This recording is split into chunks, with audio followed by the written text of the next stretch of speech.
வணக்கம். பல கர்நாடக இசை ராகங்களை தன் பாடல்கள் மூலமாக மெல்லிசையாக கொடுத்துருக்கார் ராஜா சார் அவர்கள். கர்நாடக இசையை பற்றி ஒன்றுமே தெரியாதவங்க கூட இது கல்யாணி, இது கீரவாணி அப்படின்னு தரம் பிரித்து பார்த்து சொல்லி கொடுத்து வரவர்னு சொல்லலாம். பெரும்பாலும் இந்த கர்நாடக இசை ராகங்களை அவர் மெல்லிசையாகவே கொடுத்திருந்தாலும் ஓரிரு பாடல்களில் இந்த மரபு இசையை முழுசாகவே கிளாசிக்கலாக கொடுத்திருந்தார். அந்த மாதிரி வந்த ஒரு பாடல் தான் இவன் படத்தில் வந்த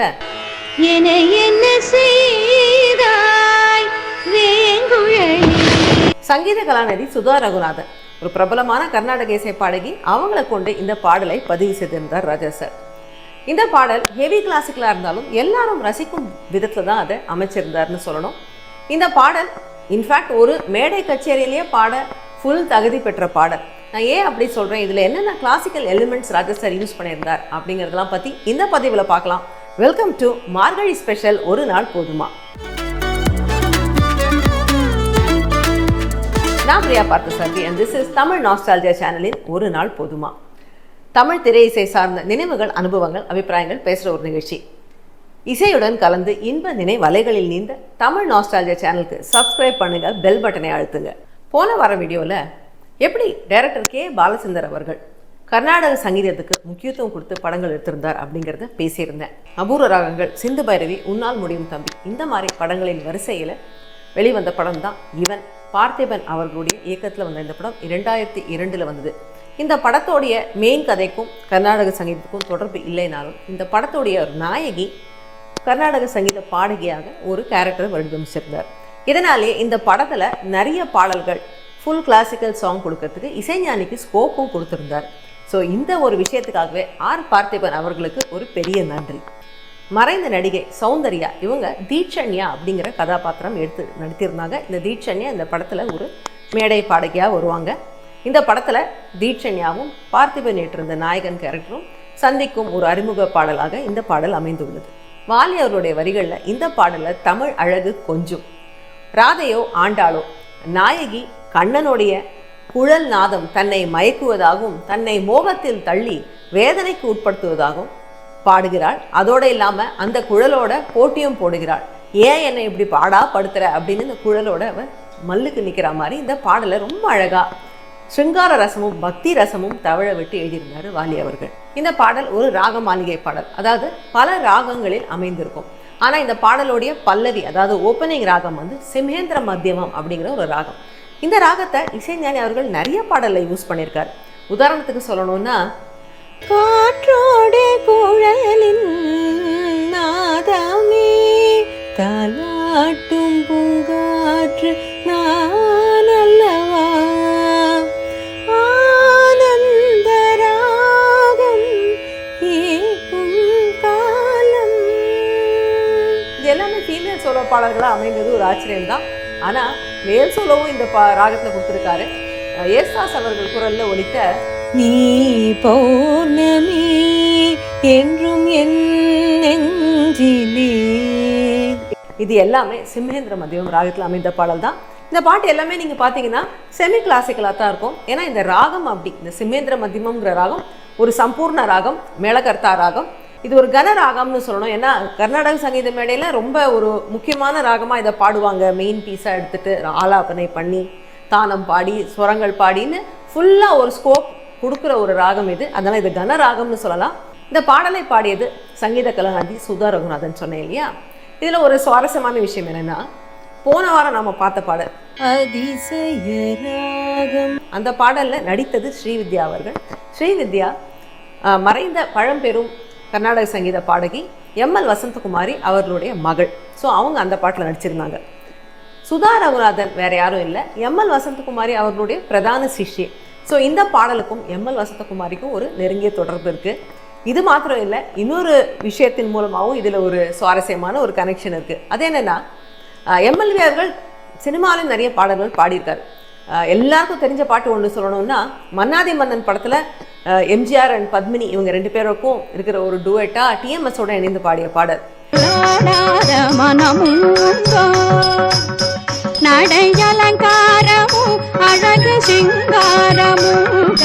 இந்த பாட்டு எம்எல்வி பாடியிருந்தாங்க. ஆனால் அவங்களுக்கு பெரிய ஹிட்டு கொடுத்த பாடல்னா அவங்கள முதல்ல திரை இசையில் அவங்களுக்கு ஒரு ரெக்கக்னிஷன் கொடுத்த பாடல்லாம் 1951 வந்த ஒரு படம் மணமகள். அந்த படத்தில் சிஆர் சுப்புராமன் அவர்கள் இசையில் பி லீலா அம்மாவோட இணைந்து இவங்க பாடிய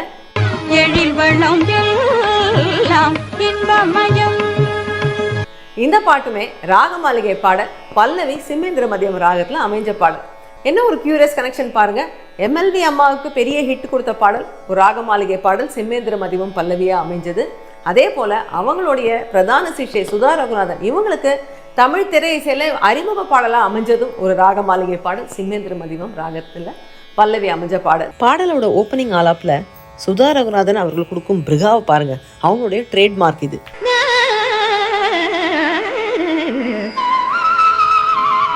அவங்க நினைச்சபடி உருண்டு பிறண்டு விளையாடும் அவங்க குரல். இந்த பாடல் ஒரு கம்ப்ளீட் மேடை கச்சேரி போலவே இருக்குதுன்னு சொன்னேன் இல்லையா? அதுக்கு முக்கியமான காரணம் இந்த பாடலில் ராஜா சார் அவர்கள் யூஸ் பண்ண இன்ஸ்ட்ருமெண்டேஷன் தான். இதோட ஆர்கெஸ்ட்ரா நீங்கள் பார்த்தீங்கன்னா வேற எந்த கலப்படமும் இல்லாமல் ஒரு இசை மேடையில், ஒரு கர்நாடக இசை மேடையில் என்னென்ன வாத்தியங்கள் யூஸ் பண்ணுவாங்களோ அதை மாத்திரம் தான் இந்த பாடலில் கொடுத்துருந்தேன். ஸோ இதில் நீங்கள் பார்த்தீங்கன்னா பர்கேஷனுக்கு மிருதங்கம், கட்டம், கஞ்சீரா 3 யூஸ் பண்ணியிருந்தாங்க. அது தவிர புல்லாங்குழலும் வயலினும் இந்த பாடலில் கேட்கும். இதோடைய காட்சி அமைப்பு நீங்கள் பார்த்தீங்கன்னா இந்த எல்லா இன்ஸ்ட்ருமெண்ட்டும் காமிச்சிருந்தாங்க. ஏன்னா புல்லாங்குழலை காண்பிக்க தவறி விட்டார் பார்த்திபன் அவர்கள். மற்ற இன்ஸ்ட்ருமெண்ட்லாம் இருக்கும். ஆக்சுவலி இதை உன்னிச்சு கேட்கும்போது எனக்கு கொஞ்சம் மோர்சிங்கும் காதில் விழுது. ஸோ மேபி மோர்சிங்கும் யூஸ் பண்ணியிருக்கலாம், அதுவும் வந்து காட்சியில் இல்லை. பட் மற்ற இன்ஸ்ட்ருமெண்ட்லாம் இந்த பாடலில் காட்சிப்படுத்தியிருந்தாங்க. அதுலேயும் ஒரு சுவாரஸ்யமான விஷயம் என்னென்னா இதில் வந்து ஃபுல் ஃபீமேல் ஆர்கெஸ்ட்ரா யூஸ் பண்ணுற மாதிரி காமிச்சிருந்தார் பார்த்திபன் அவர்கள். ஸோ அதுக்கும் அவருக்கு ஒரு ஷொட்டு. ஏன்னா இன்றைக்கி கூட பெண்கள் வந்து பக்கவாத்தியமாக வாசிக்கிறத நிறைய பேர் விரும்பலை அப்படிங்கிற ஒரு பரவலான ஒரு குற்றச்சாட்டு வந்து கர்நாடக சங்கீத சர்க்கிளில் இருக்குது. அந்த மாதிரி இல்லாமல் இந்த பாடலில் முழுக்கவே ஒரு பெண்கள் ஆர்கெஸ்ட்ராவாக அமைச்சது ரொம்ப சிறப்பான விஷயம். இந்த பாடலில் பர்கஷன்ஸ் அத்தனை அழகாக இருக்கும் கேட்குறதுக்கு. அதுவும் மிருதங்கம் வந்து டாமினேட் பண்ணியிருக்கும். அந்த மிருதத்தோட நாதமே ரொம்ப அழகு. இந்த மரபைசையில் யூஸ் பண்ணுற இந்த பர்கஷன் இன்ஸ்ட்ருமெண்ட்டுக்கு ஒரு யுனிக் கேரக்டர் என்னென்னா இது எல்லாமே லயம் மாத்திரம் இல்லாமல் ஸ்ருதியோடய சேர்ந்துருக்கும். இப்போ நீங்கள் பாடுறவங்களுடைய ஸ்ருதிக்கு ஏற்ற மாதிரி மிருதங்கக்காரரோ கட்டமோ அவங்க இன்ஸ்ட்ருமெண்ட்டை மாற்றுவாங்க. ஏன்னா அந்த தாளவாத்தியத்துக்கும் ஒரு ஸ்ருதி இருக்குது. ஸோ அதனாலே இது கேட்கறதுக்கு அந்த ஒரு நாதத்தோடு கேட்கும்போது ரொம்ப அழகாக இருக்கும். இந்த இடத்துல கவனித்து பாருங்களேன்.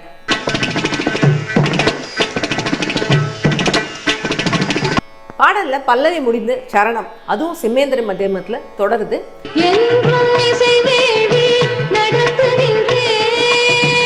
இந்த இடத்துல நாயகி அந்த புல்லாங்குழலை பார்த்து கேட்குறா, நான் மாட்டுக்கு இசையை தவிர வேற எதுலையும் கவனம் செலுத்தாமல் இருந்தேன், ஆனால் நீ வந்து என்னை இப்போ பாடா படுத்துற, என்னுடைய கவனத்தை திசை திருப்புற அப்படிங்கிற மாதிரி ஒரு குற்றச்சாட்டு வைக்கிறா.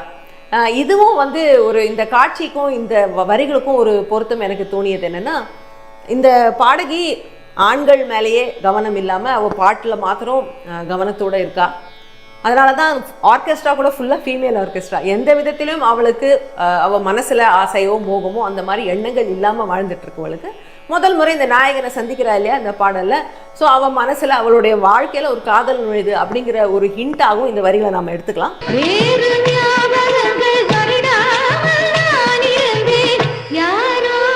வேறு எந்த ஞாபகம் இல்லாமல் நான் இருந்தேன், ஆனால் யாரும் வந்து என் மனசை கலைக்கிறான் அப்படின்னு அந்த கண்ணனையும் அவன் குழலையும் சாடி அவள் பாடுற மாதிரி ரொம்ப ஒரு அழகான கவிதை இந்த இடத்துல கொடுத்துருக்காரு ராலி அவர்கள். இந்த இடத்துல இந்த பாடல் காட்சியில் ஒரு சுவாரஸ்யமான விஷயம், பார்த்திபன் அவர்கள் இந்த பாடலை கேட்டுட்டு வந்து நிற்கிறாரு. அவர் ஒரு சாமானியன், அவருக்கு கர்நாடக இசைக்கும் தொடர்பு இல்லாத ஒரு ஆசாமி அவர். ஆனால் இந்த குரலும் மழை பெய்யுது அதுக்காக வந்து ஒதுங்கி நிற்கிறாரு. அப்போ இந்த பாடலை கேட்டு அப்படியே மயங்கி போய் அதை பற்றி ஒரு கவிதை எழுதுறாரு. பார்த்திபனோட கவிதை பற்றி கேட்குவானா ரொம்ப அழகாக எழுதியிருப்பாரு.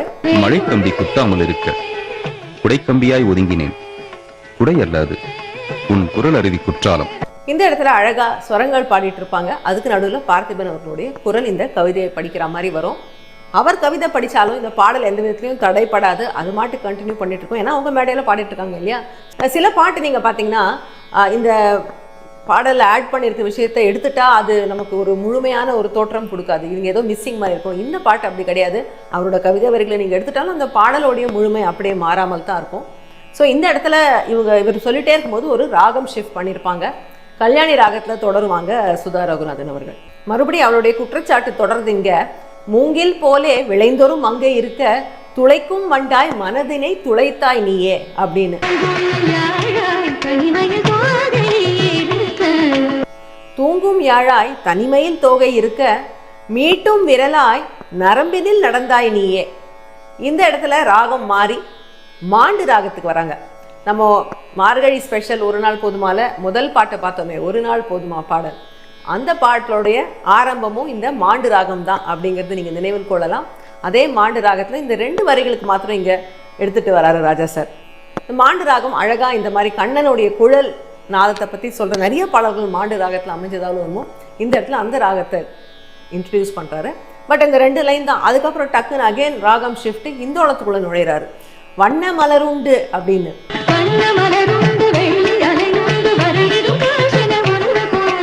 இந்த குழலை நீ போ சொல்கிறா, நீ வந்து நீ போய் தழுவறதுக்கு எத்தனையோ இருக்குது, மயில் இருக்குது, வண்டு இருக்குது, புல் இருக்குது, அங்கெல்லாம் போ, என்கிட்ட ஏன் வர அப்படின்னு கேட்டுட்டு அடுத்த லைன் இது கொஞ்சம் டிஃபென்சிவாக கேட்குறாளா, ஒரு ப்ளீட் பண்ணி கேட்குறாளா, அடுத்த லைன் அஃபென்சிவில் போகிறா. அதுக்கு ராகம் ஷிஃப்ட் பண்ணுறாங்க, நாட்ட ராகத்தில் நுழையிறாரு ராஜா சார்.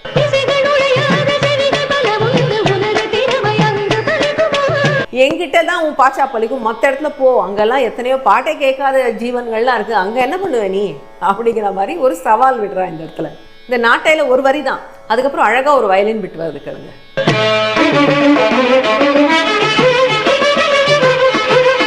படத்தில் அஃப்கோர்ஸ் ஒரு வயலின் தான் காட்டுறாங்க, but I think more then 1 violin use பண்ணியிருக்காரு ராஜா சார். இந்த இடத்துல அந்த நாட்டை ராகத்தோட அழகு அப்படியே சொட்டுறது இந்த வயலினில். இந்த குவிக் ராகா ஷிஃப்ட்ஸ் இருக்கு இல்லையா, இதுதான் இந்த பாடலுடைய சுவாரஸ்யத்தை அப்படியே வச்சிருக்கு. ஏன்னா எந்த இடத்துலையும் தொய்வு இல்லாமல் கடன்னு ராகங்கள் மாறி மாறி வருது, ஸ்வரங்கள் வருது, ஆலாப்பனை வருதுன்னு எல்லாம் குவிக் ப்ரோக்ரஷனில் வருதுனால பாட்டுடைய பேஸ் எந்த இடத்துலையும் குறைவு இல்லாமல் நமக்கு ரொம்ப சுவாரஸ்யமாக போயிட்டுருக்கு. இதுக்கப்புறம் பாடலை முழுக்க ஸ்வரம் தான். கல்பனா ஸ்வரம் எடுத்துக்கலாம், சிட்ட ஸ்வரம் எடுத்துக்கலாம், எப்படி வேணாலும் வச்சுக்கலாம். கல்யாணி, இந்தோளம், அப்புறம் கடைசியில் வந்து செம்மேந்திர மதியம் அப்படின்னு இந்த ராகங்களை அடுக்கடுக்காக பாடி முடிக்கிறாங்க இந்த பாடலை.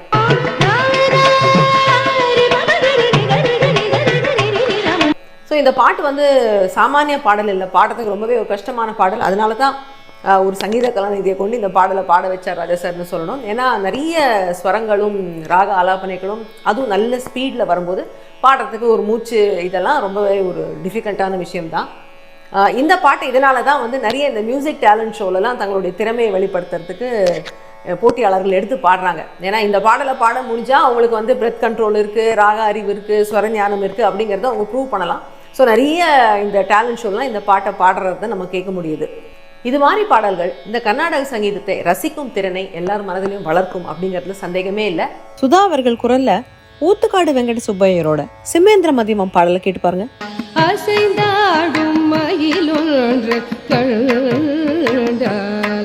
என்ன செய்தாய் பாடலை கேட்டவங்களுக்கு இந்த கர்நாடக சங்கீத பாடலை நல்லாவே அப்ரிஷியேட் பண்ண முடியும். வாலி அவர்களுடைய வரிகளில் இந்த பாடல் பக்தி ரசமும் இருக்குது, ஸ்ருங்கார ரசமும் இருக்குது. கம்ப்ளீட்டாக ஒரு கீர்த்தனை போலவே தான் இது அவர் எழுதியிருக்காரு. அதுக்கு ராஜா சார் அமைத்த இசையுமே ரொம்ப அழகாக, எந்த விதத்திலையும் அந்த சாஸ்திரிய சங்கீதத்தோடைய அழகு குறையாமல் அவரும் கொடுத்துருக்காரு. இந்த பாடலை ஏன் கர்நாடக சங்கீத பாடல்கள் எடுத்து மேடையில் பாடக்கூடாது? இது ஒன்றும் முதல் தடவை இல்லை, நிறைய பாடல்கள் இந்த மாதிரி திரை இசையில் வந்து அதுக்கப்புறம் கர்நாடக சங்கீத மேடைக்கு போயிருக்கு. எல்லாரும் பாடுற சின்னஞ்சிறுக்கிலேயே சிஆர் சுப்ரமணியன் அவர்கள் இசையில் சினிமாவில் வந்த பாட்டு தான். இப்போது அதை பாடாதவங்களே கிடையாது. தண்டபாணி தேசிகருடைய நிறைய பாடல்கள் அந்த காலத்தில் அந்த மாதிரி வந்தது தான். திரை இசைக்கும் கர்நாடக சங்கீதத்துக்கும் பெரிய இடைவெளி விழுந்தெடுத்து அதை பிரிட்ஜ் பண்ணுறதுக்கும் இது ஒரு பாலமாக இருக்கும். இந்த மாதிரி திரை இசையில் வந்த நல்ல அழகான சங்கீதம் செறிந்த பாடல்களை, சாஸ்திரிய சங்கீதம் செறிந்த பாடல்களை எடுத்து மேடை கச்சேரியிலும் பாடணும் அப்படிங்கிறது என்னுடைய வேண்டுகோள். இது யாராவது பண்ணினா ரொம்ப நல்லாயிருக்கும். இனிமேல் இந்த மாதிரி பாடல்கள் கிடைக்குமோ கிடைக்காதோ, ஆனால் ஏற்கனவே நமக்கு கிடைச்ச இந்த மாதிரி அருமையான பொக்கிஷமான பாடல்களை நம்ம மறந்துடக்கூடாது. அதை நினைத்து பார்க்கணும், அடுத்த தலைமுறைக்கும் போட்டு காட்டணும். நம்ம வீட்டில் இருக்க பசங்களும் இந்த மாதிரி பாடல்களை கேட்டு அனுபவிக்கணும் அப்படிங்கிறது நீங்கள்லாம் செய்வீங்கன்னு நினைக்கிறேன். நான் உங்களை மறுபடியும் இன்னொரு எபிசோட ஒரு நாள் போதுமால சந்திக்கிறேன். ஏன்னா இசையை பற்றி பேச ஒரு நாள் போதுமா. Until then, stay safe, take care. This is Priya signing off. Bye-bye.